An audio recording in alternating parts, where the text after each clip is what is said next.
Whether God exists or not, we have certainly made him a variety of houses and shaped the world and ourselves in the light and shade of divinity. Man has written endlessly, beautifully, inscrutably, and, he claims, truly in God's honor. Whether or not God created the world, mankind has lived and died in love and fear of him.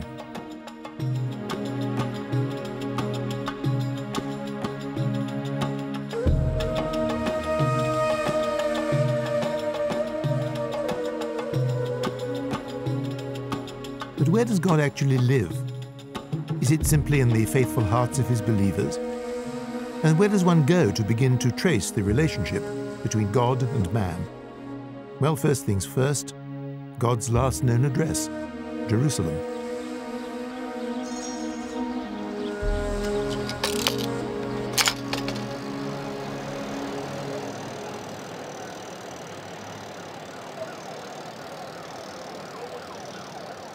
There's not much risk of Jew or Christian or Muslim ever forgetting Jerusalem. In fractious piety, their competing faiths jostle for priority on the skyline. Domes and spires, crosses and crescents, only the Jews sport no obvious architectural symbols. If you could phone God from here, so the Jewish joke runs, it would only be a local call. Or you could always write to him. We have here a letter, Jesus, somewhere in Jerusalem. This one is written only to God. This has no address. It came automatically to Jerusalem. Usually people write only to God, and they suppose that it will be delivered. What sort of things do they ask for? A few months ago, somebody wrote to God, and he asked him to help to pay for electricity. So all of my workers gave a little bit of money to help him. After a while, he wrote again to God to help him to get married his daughter. So it was too much for us. What will happen to these letters? Will you pass them on? Most of the letter I deliver to the Wailing Wall. God's mailbox, decidedly crammed, but not very often cleared. Perhaps God need not stoop to collection. He can scan his post at one all-seeing glance. Some write to God, others turn up at his house, or what's left of it, the Wailing Wall. Piety surges through them as if they were iron filings, invisibly impelled by a magnet.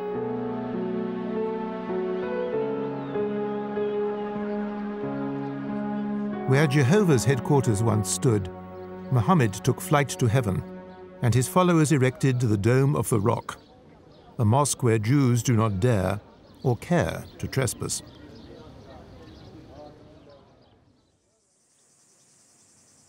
Yad Vashem, the Holocaust Memorial, just outside the city walls.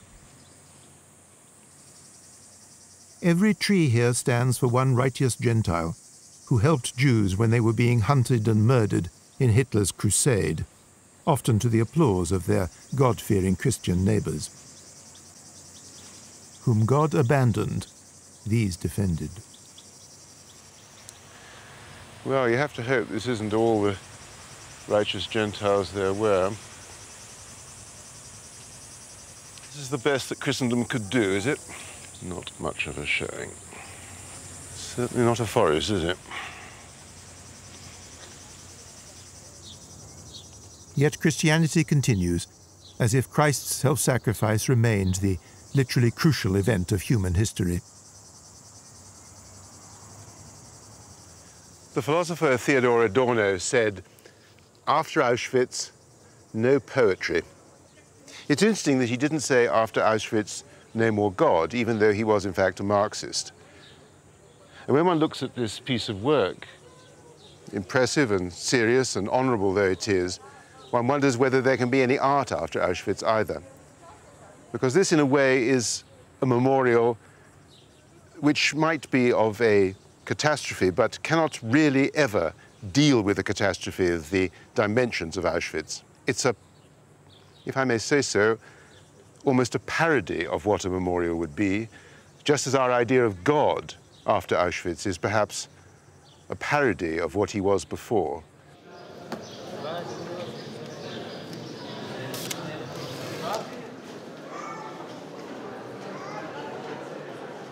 The Church of the Holy Sepulchre is, in its way, a parody of Christian unity.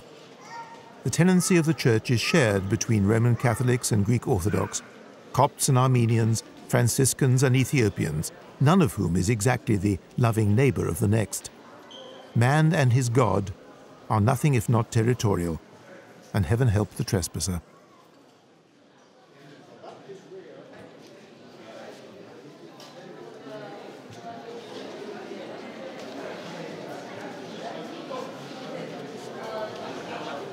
The spot where Jesus' crucifix was supposedly erected, Calvary itself, where the Greeks hold sway. Their inscription insists that the Saviour's body was drained of blood before he could ascend into heaven, as if a kosher butcher had officiated at his execution. Above the queue waiting to kiss Jesus' tomb, a dome, reminiscent of Hadrian's Pantheon, where pagan gods and divine emperors were honored.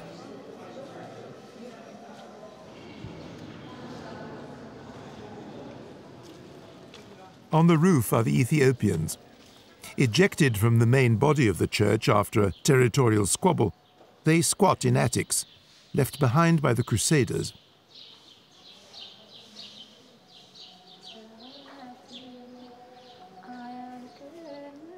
Closer to heaven, they at least have more room up here to store their pious props.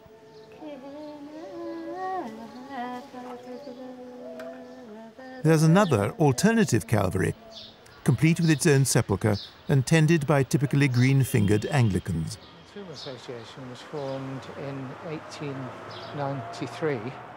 I was shown the supposed tomb of the condemned criminal Jesus by a very genial ex-probation officer. He admitted with British candour that it might very well not be the sacred spot at all.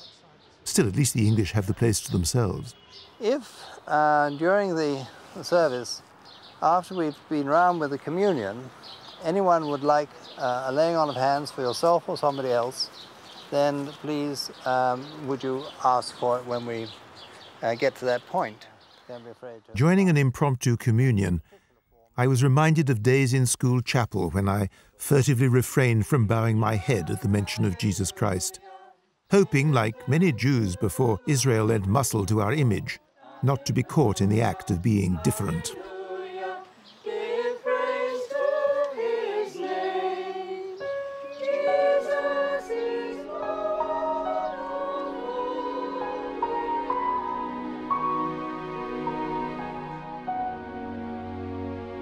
When the sun sets, the Church of the Holy Sepulchre has to be locked up.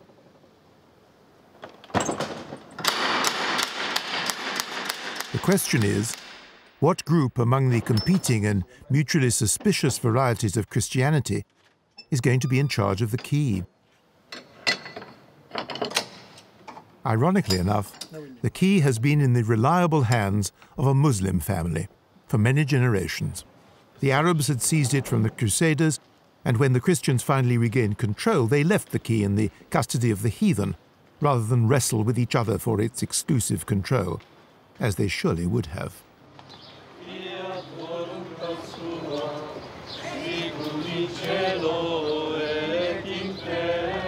Every Friday at 3 p.m. sharp, Franciscan monks lead a parade of reverent tourists along the Via Dolorosa, in the Arab quarter of the old city. In Jerusalem, one God's worshippers flow in and around another's, and another's. The Catholics will tell you that Jesus took this sad road to his crucifixion, but archaeologists are not so sure. Still, what is truth if faith says otherwise? For me, the Holocaust is a greater calamity for man and God than the crucifixion. But that's a partial view, of course. The Jews had their crown of thorns at Auschwitz and Treblinka. The thorns went deeper, I sometimes think, than they did with Jesus, who does, after all, sit on the right hand of God. The ashes of European Jewry know no such resurrection.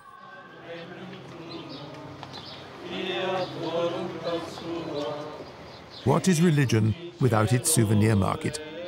What is anything without a market, after all? The prophetic and the profitable often ride in tandem. One man's God is another man's idol.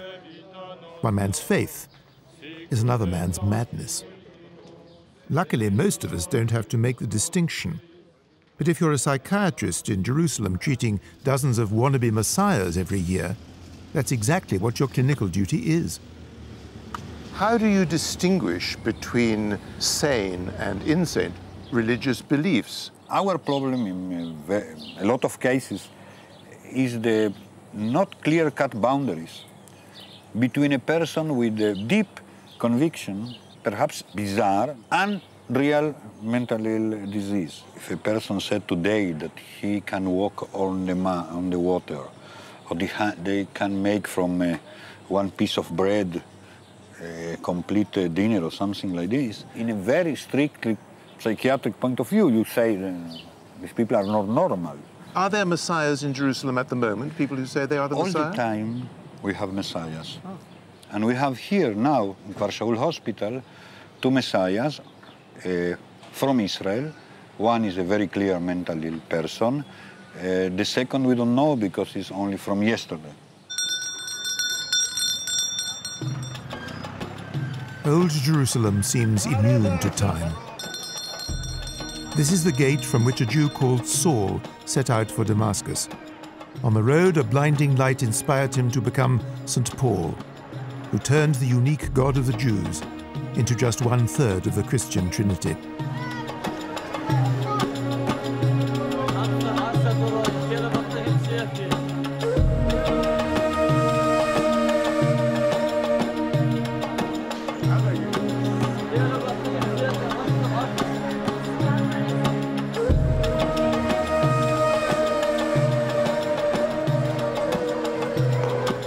Arabs, meanwhile, did not yet have the militant faith which Muhammad taught them 600 years later. Almost 2,000 years after St. Paul, Arab East Jerusalem still feels like an occupied city.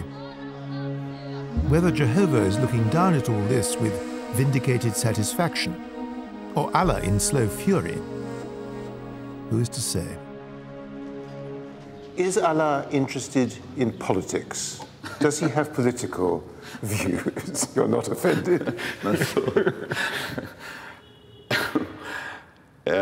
If Allah is interested in politics, no, I don't believe Allah is interested in politics. Well, this leads to another question. But I have to explain what I mean, because that will put me in trouble with some people who may not understand what I mean. If we use the Holy Quran, if we read the Holy Quran, or if we read the Hadith of Prophet Muhammad, Allah is interested in justice. Allah is interested in fairness. Allah is interested in having people come to know Him. Judaism, Christianity, and Islam comes from the one source, from heavens, from the one who sits on the throne above the 7 heavens, from the Almighty Allah. Should you want to call Him God, it's fine, but He is the one, the same one. If you believe in the Day of Judgment, if you believe in the heavens of God, if you believe in God Himself, then whether you are a Jew or a Christian, you are a Muslim, because you are a submitter. Is this submission to a God who does things in the world, or allows things to happen in the world, or what? Both. Why does He allow hatreds to exist in the world? I don't believe that Allah allows hatred. I believe that man is created in such a manner that he always has an alternative. You can hate and you can love. You can do good deeds and you can do bad deeds. You can believe and you can disbelieve. Is the the problem which divides this city spiritually? A problem of a clash of theologies, of gods, or a clash of politics masquerading as a clash of gods? I think the last one. I think it's a clash of politics. If I'm praying in my beautiful and dear mosque, and 100 or 200 meters to the west of where I'm praying, a Jew is praying to the same God, is he going to disturb me? The answer is no. Now I say to my Jewish neighbor, give me a break, for God's sake. I have people. I have traditions. I have history. You can't blame Muslims for feeling aggrieved. The Dome of the Rock is, after all, a sacred place. But it was built on the rubble of Solomon's temple, and it was designed as palpable, if beautiful, evidence of Arab conquest of what had been a Jewish and Christian city. What's curious is how different religions often have similar validating miracles and mythologies and holy places. The dome covers the rock from which the Prophet Muhammad, like Elijah and Jesus before him, ascended into heaven.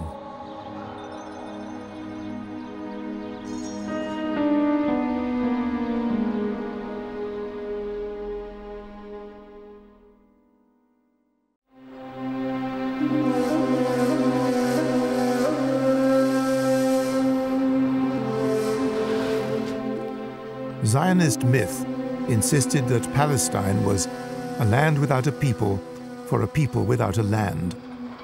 But that was to reckon without the Arabs. In the Middle East, a site need not be old to be symbolic or a bone of savage contention. Even building a so-called suburb of Jerusalem on a godforsaken hillside like Har Homa has become a symbol of Israeli self-assertion, a deep wound in the flank of what had long been Arab territory, even though no one actually lived there. God-forsaken, not as Jews and Arabs see it. From the hilltop, you can see Bethlehem, once a peaceful little town.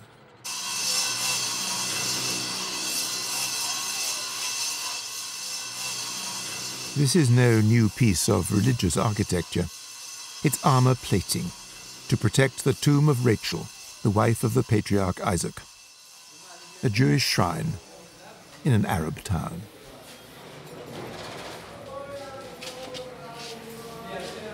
Thank you.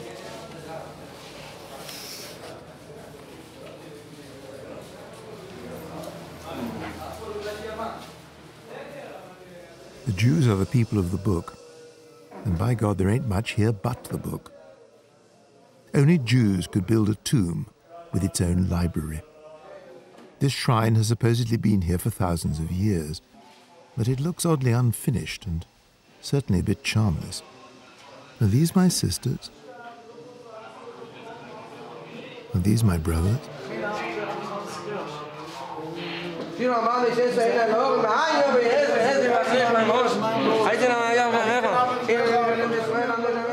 They sound to me as if they're bidding in some kind of spiritual auction, vying for God's attention.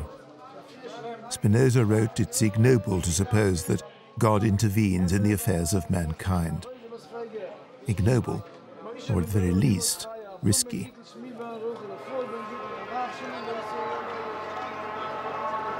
My Israeli guide took me deeper into the West Bank, to the ancient Arab city of Hebron, and another shrine, in the heart of an ultra-Zionist settlement.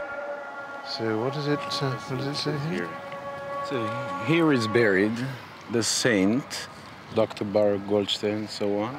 And then it says, gave his soul for the people of Israel, his Torah, and his land. And do these people think that God approved of what he did? Well, probably, if they call him a saint.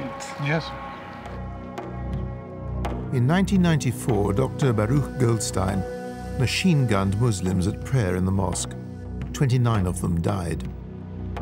Yet Dr. Goldstein had once treated Jews and Arabs alike. Fanaticism banished neutrality. A healer made incurable the plague of mutual hatred in Hebron.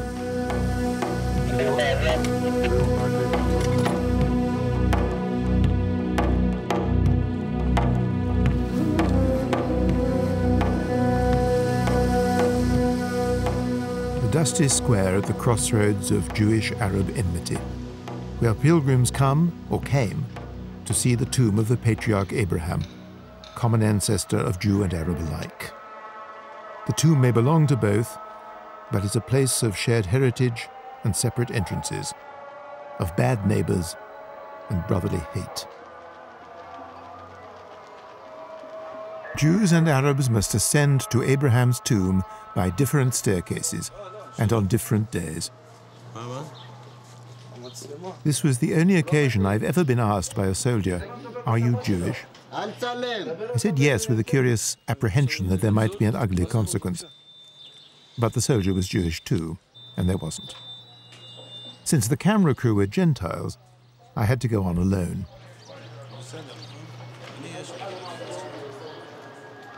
Take it on trust. The crew had missed nothing worth losing their foreskins for.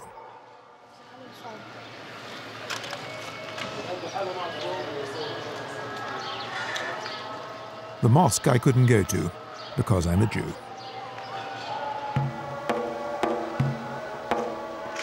Thanks to Dr. Goldstein, a thronging tourist attraction is now reduced to a deserted village, where few now choose to go, and where tension has evicted prosperity. To which God, and for what, does anyone give thanks for this? Perhaps we should ask the zealots who gather at sunset to dance and pray back at Goldstein's grave, the shrine of a mass murderer.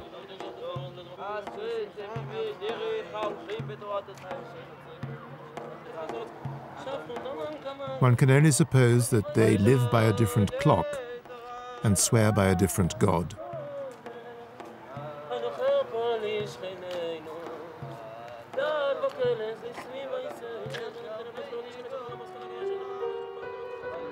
It was only in about 1975 that God insisted that religious Zionist settlers implant themselves deep in Arab territory. This is Shiloh, said in the Bible to be where the Ark of the Covenant between Jehovah and the Israelites once rested. The Crusaders built their castles. The Jews have built a domed yeshiva, a place for settlers to be single and very narrow-minded defenders of territory to which they have no clear title.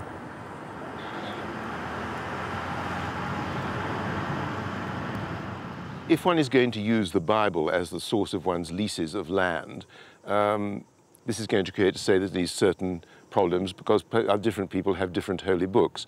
Can there be another God for other people? The one God that I believe in is the one God because there are many paths to him.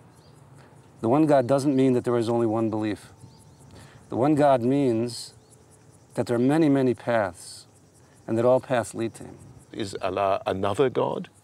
Allah, as far as I'm concerned, is a vision of the same God that I believe in. A few days ago, we visited Hebron, and we then went up to the settlement where there is, for want of a better term, a shrine to Dr. Goldstein, who shot 29 Arabs when they were praying. Now, could not a Palestinian argue that, as it were, their God has ample reason to doubt the propriety of a Jewish state? How does that one work? First of all, he could. A Palestinian could argue that, and if he did, I would completely understand it.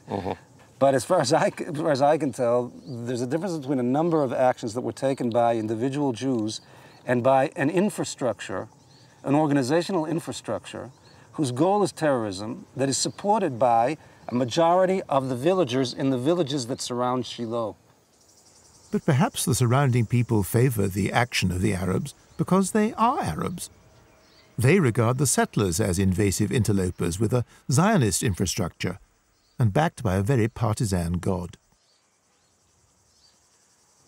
How does one reconcile a God who can acquiesce by his silence in the Holocaust and who then at some later stage, in particular the '67 war, pops up to redeem his promise to the people of Israel? Is the God that you envision the kind of God who might have had second thoughts? God always has second thoughts. The experience that the Jews have had all the way through history, and what the Bible seems to continually come back to, is that there is an interrelationship between God speaking to the world and the world speaking back to God. And that, as the prophets described it, is in a sense a relationship similar to that of a husband and wife, who don't always live in marital bliss, but they always live with an image of marital bliss that is an underpinning to their daily squabbles. Do you have second thoughts about certain things? Never mind, let's leave God to have his. The first thing that you learn when you learn the Talmud as a religious text is that disagreement is the culture of this religion. The balance between certainty and doubt is nothing to run away from. It's nothing to strangle certainty because one has doubts, and it's nothing to strangle the creativity of the doubt because one lives with certain certainties.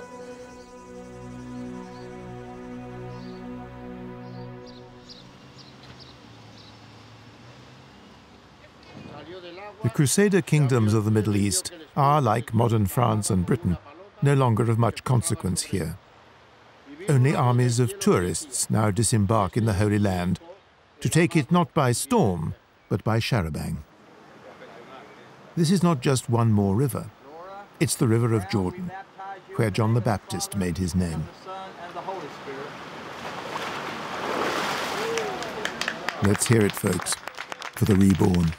Bruce, Mary and Robert, we baptize you in the name of the Father, and of the Son, and the Holy Spirit.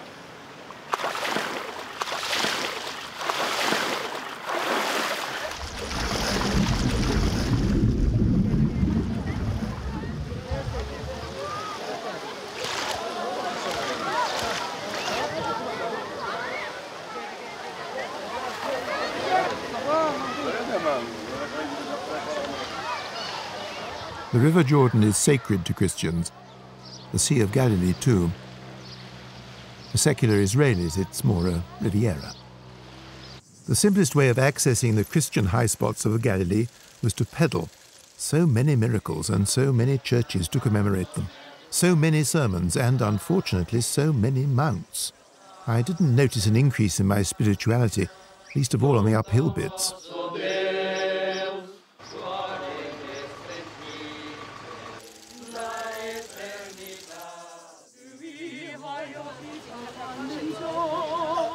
Religion entails restrictions.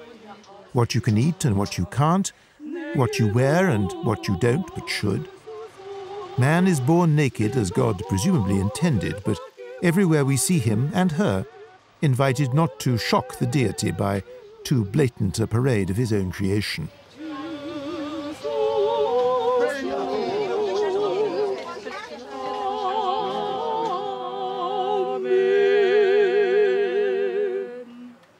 Why is God so hung up about sex?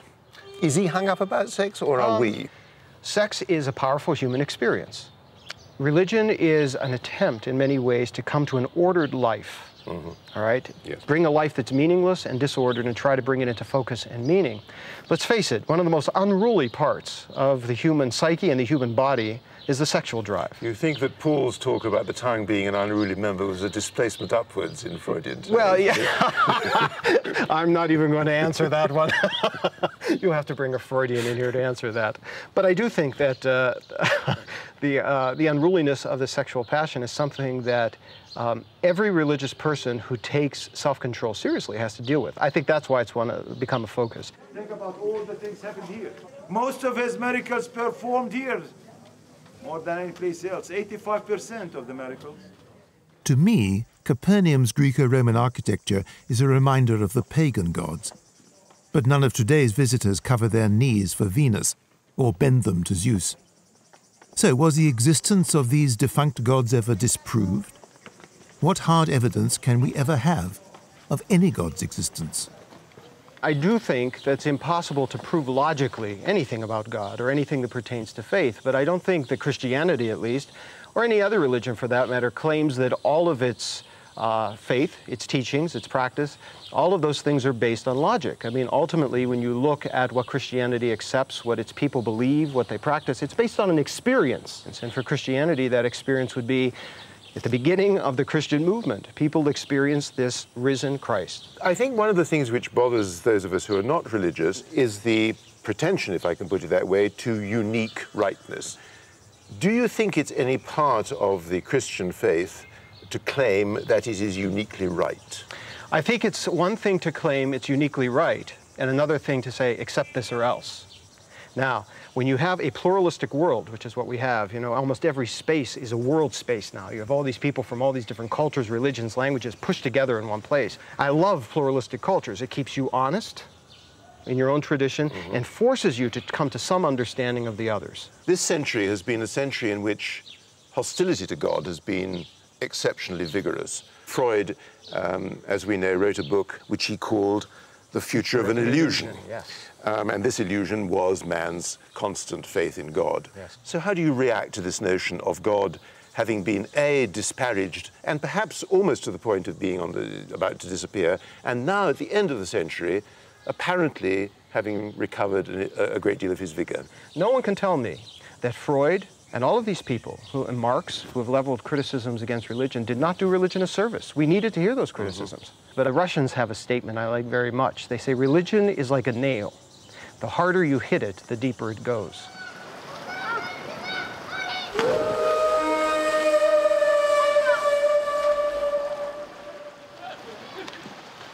Akko, or Acre, Richard the Lionheart's HQ in what had been Arab-dominated country for centuries. Now Muslim boys swim in a harbour which once sheltered those who, in God's name, brought the sword, not peace, to the Holy Land. The Crusaders were assured that God would forgive them if they broke their word to the heathen Saracens. So the Christians reneged on promises and failed to observe truces. If holy advantage could be taken of Muslim good faith and credulity, then God help them.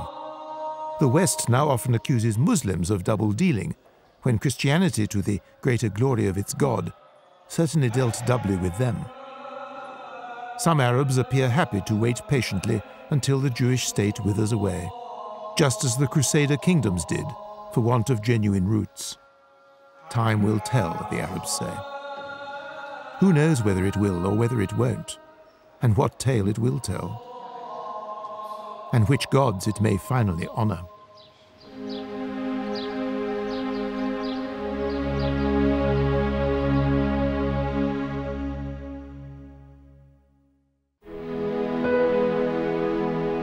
Not only Jews, Muslims or Christians dispute or live in the narrow land of Israel.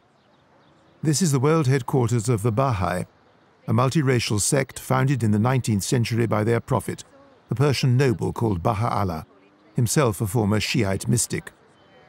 His mission was to reconcile all the great monotheisms.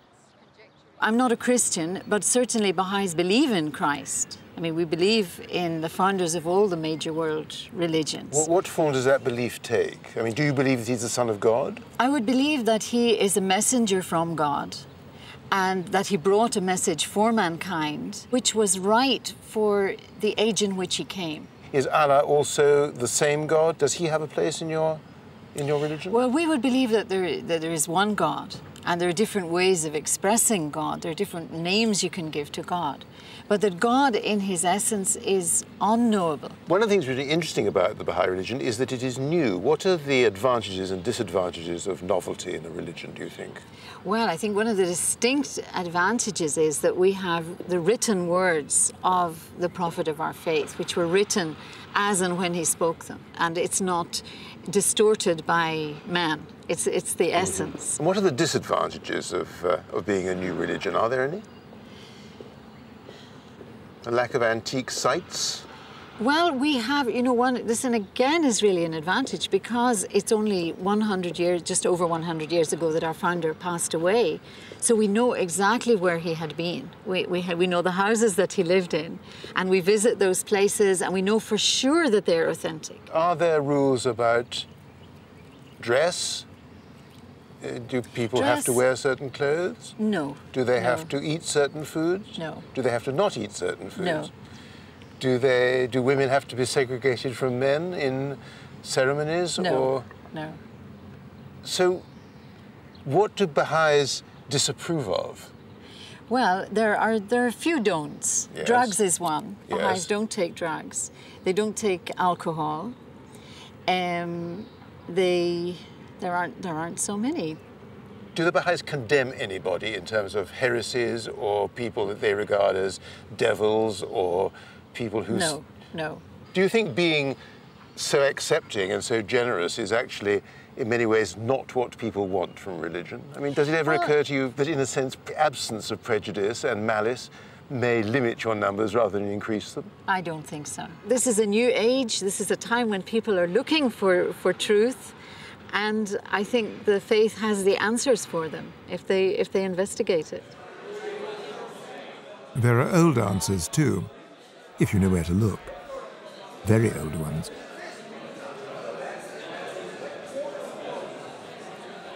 Rabbi Weinberg, what are all these young men doing here?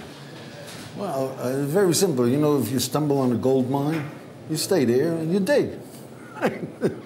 Everybody's looking for the meaning of life, what the pleasure of life really is. You know, everybody knows that life is gorgeous, and it's such a hassle.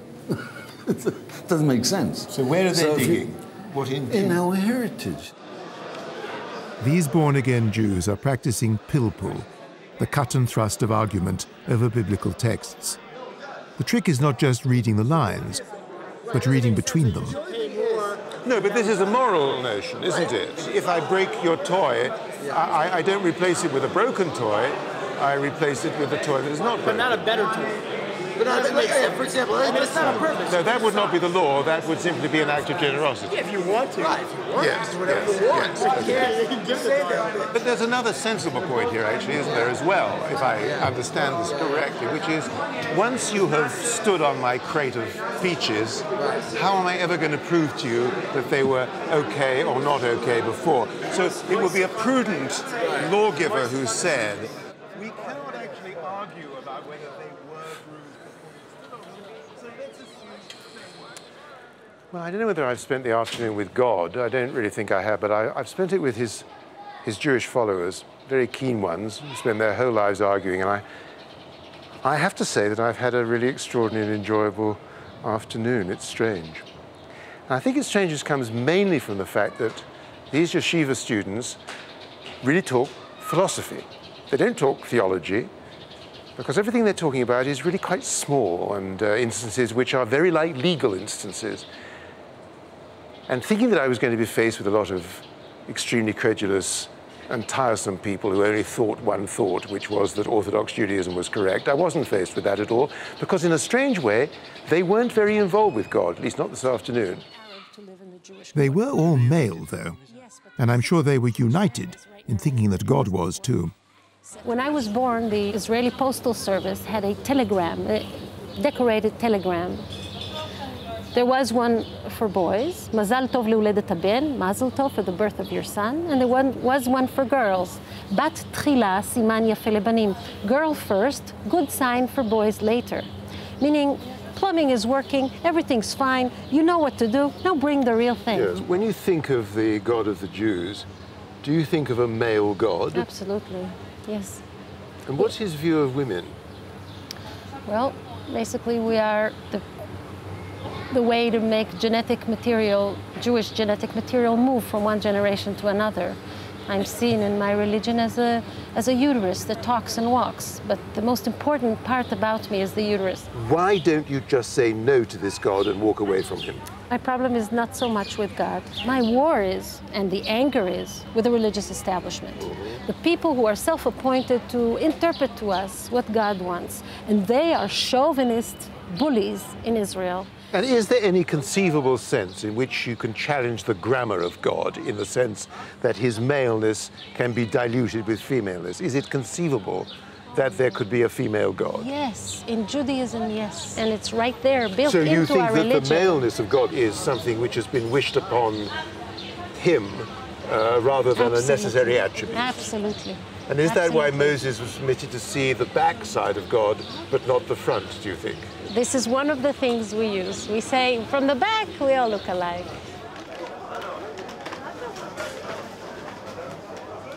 This is where you'd expect to find nice Jewish girls, doing their housewifely duty in the old submissive way. This is Friday in the Jerusalem Central Market. Market forces at work, one of the great modern gods to which we all have to bow. But in fact, God has an influence even on market forces, because in about an hour and a half, the sun will set, and none of the food on display here can be sold again until Sunday. And the result is that the prices will fall. So you could say that God was taking care of those with good nerves who would wait till the last moment.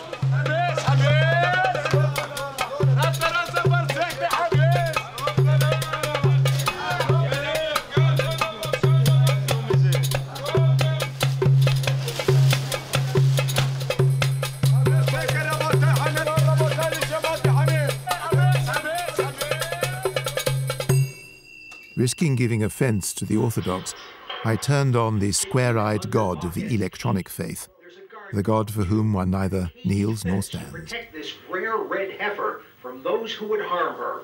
I'm saying, kill the cow. David Landau is an Israeli newspaper editor. He warns that in the hands of fanatic Jews, this cow could trigger a religious war between Jews and Muslims. The state of Israel, which after all is still a secular state, has got to put a stop to this. In the Bible, in Numbers, there are instructions to slaughter and burn a red heifer, cover oneself with the ashes, an ancient purification ritual that enabled the biblical Jewish priests to go atop the Holy Temple Mount.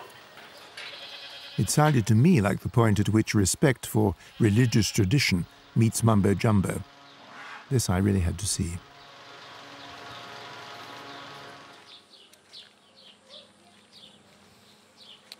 So this is Slil, the red cow who, little does she know it, is supposedly destined to reenact a ritual that took place in the Bible, a ritual which one can hardly believe any modern god would really ask anyone to repeat, to slaughter the animal and to burn it and to smear the result on the faces of the warriors who are going to recapture the Temple Mount. Wittgenstein once said that if lions could speak, we wouldn't understand what they were saying. If this red heifer could speak, we wouldn't understand it any better, I suppose, but I think we might interpret what she said as, why me? Why indeed? The idea of the red heifer and of preparing this perfect red cow for this concoction that's to be made when the temple is established seems a rather starry-eyed, naive, a little unrealistic, but I don't think it does anyone any harm, and I don't think the individuals need to be considered candidates for an asylum as a result of that. But if we put your red heifer aside for a moment, and let's take an aspect which is a normative aspect of ritual, and if you say, isn't there a danger that you become so obsessive with these areas that it distorts your overall perspective in relation to the rest of society? My answer again and again is yes. And I think that's a perfectly natural human response to that. You're an Orthodox rabbi. Yeah. You don't surely seriously think that it's up to each individual Jew whether or not to produce a very clear instance, he has a bacon sandwich. Of course it's up to him to do it. That's exactly what the Bible says. The Bible says in Deuteronomy, I have given you, says God, essentially the capacity of free choice. I haven't given you that in order not to be able to exercise it. I have given you good, I have given you evil, I have given you life, I have given you death. Make your choice. There are consequences to your actions, but you have to make the choice. If you're doing it because you have no choice, then what is the value of your action? If you discover that members of your congregation drove to synagogue on a Saturday, you wouldn't just say, oh, well, if you feel like driving, drive, would you? Of course not, because there I would say, if you are now seeking to be part of a particular community and of a particular tradition and of its values and of its ideals, then you should strive to improve your lifestyle in accordance with those aspirations of that particular tradition and heritage. You should. Driving on Sabbath is not the ideal. The ideal is to have a different kind of day, and I would try to explain what that day is all about so that the individual will be able to see its beauty, see the ideal, and voluntarily choose to live that way of life.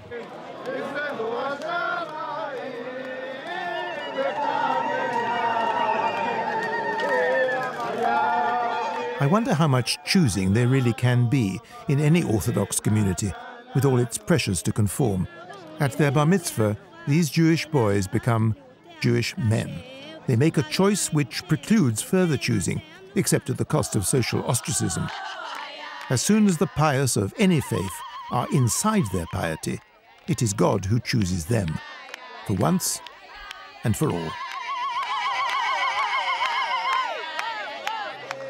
What's really extraordinary about this is that when you think about people who believe in God, you wonder how, after the Holocaust, they possibly can. And then again, standing here by the Wailing Wall and looking at these Jews doing something which at least imitates something that Jews have been doing for thousands of years, and the whole of Hitler's Reich has been blown away, you realize how they can believe that in spite of the death of 6 million Jews, God somehow, for whatever reason, sees them through and watches as the Assyrians and the Nazis disappear into oblivion.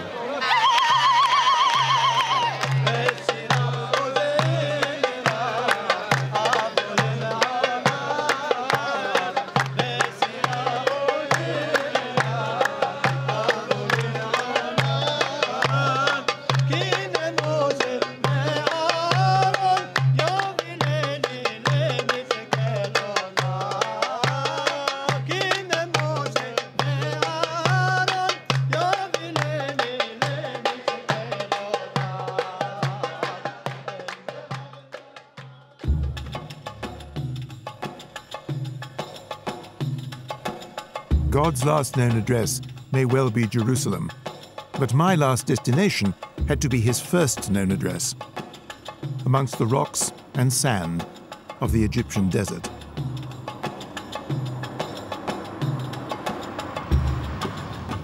So how many gods have you found in Israel?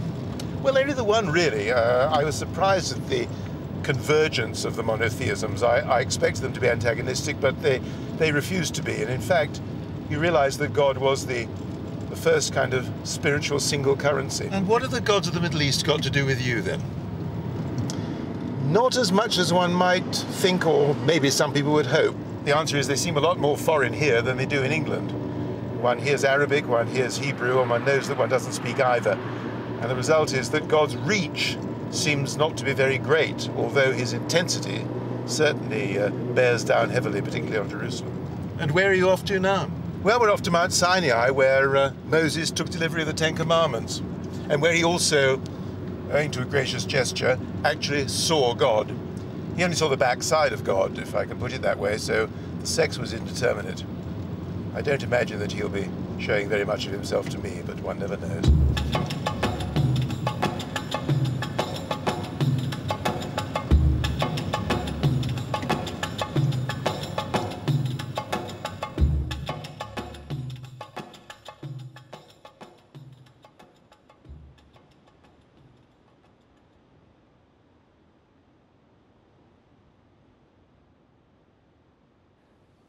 The top of Mount Sinai, where Moses met his God, and God, for their future joy and pain, chose the Jews. 1,000 miles from here, there was another mountain god. His name was Zeus, and he was born in Crete. Zeus agreed to have his picture everywhere. His sculptures were throughout the ancient world. This god told Moses that no image of him should appear. Zeus seemed to have all the publicity, but the God who started on this mountain knew better. I am that I am, was all he said of himself, or allowed others to say.